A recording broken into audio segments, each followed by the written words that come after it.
আচ্ছা, কখনো কি আমরা ভেবে দেখেছি যে ওষুধটা আমরা খাই সেটা কিভাবে প্রতিবার একই রকম নিরাপদ আর কার্যকর হয়? মানে একটা কোম্পানির বানানো লাখ লাখ ট্যাবলেটের প্রত্যেকটা কিভাবে একদম নিখুঁত হয়? এই ধারাবাহিকতার পেছনে একটা দারুণ গুরুত্বপূর্ণ প্রক্রিয়া কাজ করে, যার নাম প্রোডাক্ট কোয়ালিটি রিভিউ বা পিকিউআর। চলুন আজ এটাই সহজ করে বুঝি। তো এই পিকিউআর এর আসল ব্যাপারটা বুঝতে গেলে আমাদের একদম গোড়া থেকে শুরু করতে হবে। চলুন গুণমান বা কোয়ালিটি নিয়ে একটা খুব সাধারণ প্রশ্ন নিয়ে ভাবি। কোয়ালিটি কি একবার অর্জন করলেই হয়ে গেল, নাকি এটা একটা চলতেই থাকা জার্নি? দেখুন, প্রশ্নটা শুনলে প্রথমেই মনে হবে হ্যাঁ অবশ্যই প্রত্যেকটা ব্যাচ তো ভালো হতেই হবে, এটা তো খুবই স্বাভাবিক কথা।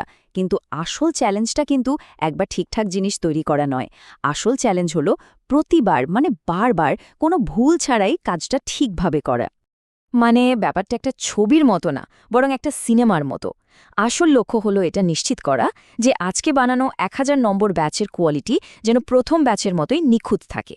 সময়ের সাথে সাথে এই যে ধারাবাহিকতা, এটাই কিন্তু রোগীর ভরসা তৈরি করে আর নিরাপত্তা নিশ্চিত করে।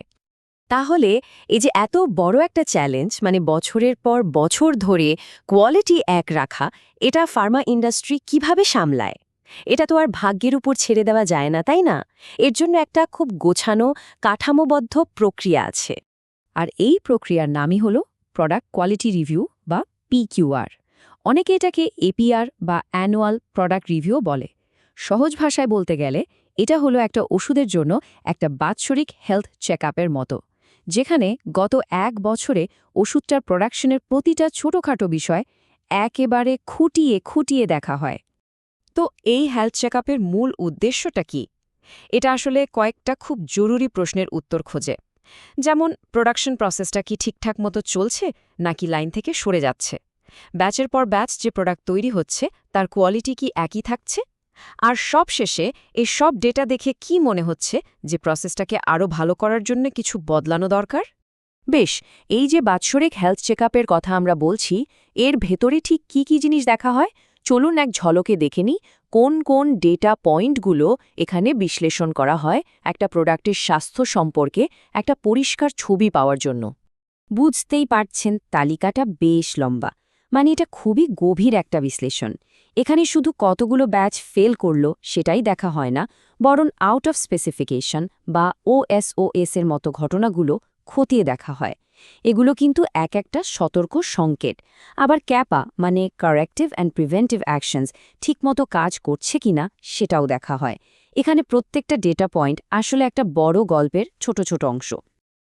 এখন আমরা আসছি সবচাইতে গুরুত্বপূর্ণ পয়েন্টে। এই বিষয়টা পিকিউআর নিয়ে আমাদের পুরো ধারণাই বদলে দেবে। আর এটা বোঝা মানে শুধু নিয়ম মানা আর সত্যিকারের কোয়ালিটি উন্নত করার মধ্যে পার্থক্যটা ধরতে পারা। অনেকেই পিকিউআরকে স্রেফ একটা রিপোর্ট বলে ভুল করে, ভাবে এটা শুধু একটা কাগজ যেটা ফাইল করে রেখে দিতে হয়। কিন্তু একদমই তা নয়। এর আসল শক্তি হলো ট্রেন্ড অ্যানালিসিস করা। মানে এটা অতীতের সারসংক্ষেপ নয়, বরং ভবিষ্যতের সমস্যা আগে থেকে ধরতে পারার একটা শক্তিশালী টুল। অনেকটা পোস্টমর্টেম রিপোর্টের চেয়ে একটা ডায়াগনস্টিক স্ক্যানের মতো।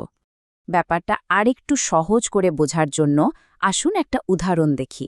ধরুন, একটা প্রোডাকশন লাইনে প্রতি মাসে কিছু ছোটখাটো বিচ্যুতি বা ডেভিয়েশন হচ্ছে। এমন কিছু না যা দেখে মনে হবে বিরাট কোনো সমস্যা, জাস্ট ছোটখাটো ত্রুটি।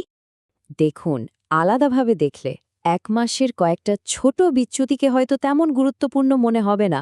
মনে হবে আরে এটা তো হতেই পারে। কিন্তু যখন আপনি সময়ের সাথে ডেটাগুলোকে এভাবে একটা চার্টে ফেলবেন, তখন একটা অন্যরকম ছবি বেরিয়ে আসে। যেটা আগে বিচ্ছিন্ন ঘটনা মনে হচ্ছিল, সেটা এখন একটা পরিষ্কার প্যাটার্ন দেখাচ্ছে, যা বলছে যে কিছু একটা ঠিক নেই। ট্রেন্ড অ্যানালাইসিসের আসল জাদুটাই এখানেই। এটা আমাদের ওই জরুরি প্রশ্নটা করতে সাহায্য করে। এই যে একটা প্রবণতা দেখা যাচ্ছে, এটা কি আরও গভীর কোনো সমস্যার ইঙ্গিত দিচ্ছে? এমন কোনো সমস্যা যা এখন সমাধান না করলে ভবিষ্যতে বড় কোনো বিপদ ডেকে আনতে পারে? সোজা কথায়, আগুন লাগার আগেই ধোঁয়াটা দেখতে সাহায্য করে।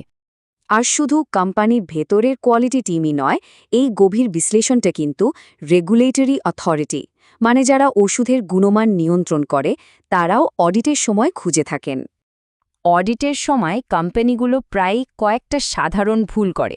যেমন একটা রিপোর্ট হয়তো জমা দেওয়া হলো, কিন্তু তাতে কোনো ট্রেন্ড অ্যানালাইসিসই নেই, তখন ওই রিপোর্টার কোনো মানেই থাকে না। বা তার থেকেও খারাপ, হয়তো রিপোর্টে একটা সমস্যা ধরা পড়েছে, কিন্তু সেটার সমাধানের জন্য কোনো ব্যবস্থাই নেওয়া হয়নি।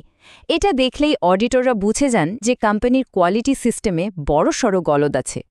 এই সবকিছু মিলেই আমরা প্রোডাক্ট কোয়ালিটি রিভিউয়ের আসল দর্শনের কাছে চলে আসি। এটা আসলে কোয়ালিটি নিয়ে আমাদের চিন্তাভাবনার একটা মৌলিক পরিবর্তন। এই পুরো প্রক্রিয়াটা আমাদের একটা গতানুগতিক মানসিকতা থেকে বের করে আনে, যেখানে আমরা শুধু ধরেই নিই যে আমাদের প্রোডাক্টের কোয়ালিটি তো ভালোই আছে, এবং আমাদের একটা সক্রিয় মানসিকতার দিকে নিয়ে যায়, যেখানে আমরা ক্রমাগত তথ্য প্রমাণ দিয়ে এটা নিশ্চিত করি যে হ্যাঁ, কোয়ালিটি সত্যিই বজায় আছে। এটা অনেকটা ভাগ্যের ওপর ভরসা করা আর সব কিছু পরিকল্পনা করে করার মধ্যে যা পার্থক্য, ঠিক তাই। সুতরাং দিনের শেষে সবচেয়ে বড় শিক্ষাটা হলো, ধারাবাহিক কোয়ালিটি কোনো আকস্মিক ঘটনা নয়, এটা আসে ধারাবাহিক পর্যালোচনা আর বিশ্লেষণের মধ্যে দিয়ে। এটা একটা চক্রের মতো, পরিমাপ করা, শেখা আর উন্নতি করা, এটা চলতেই থাকে। আর এই আলোচনাটা আমাদের জন্য শেষ পর্যন্ত একটা খুব গুরুত্বপূর্ণ প্রশ্ন রেখে যায়। একটা ঠিকঠাকভাবে করা পিকিউআর একটা কোম্পানিকে আয়নার সামনে দাঁড় করিয়ে দেয় আর প্রশ্ন করতে বাধ্য করে, আমরা কি আসলেই সমস্যার মূলে গিয়ে সেটাকে সমাধান করছি, নাকি শুধু ওপরে একটা ব্যান্ডেড লাগিয়ে দিচ্ছি আর আশা করছি যে সমস্যাটা নিজে থেকেই ঠিক হয়ে যাবে? রোগীর জীবন কিন্তু এই প্রশ্নের সৎ উত্তরের উপরেই নির্ভর করে।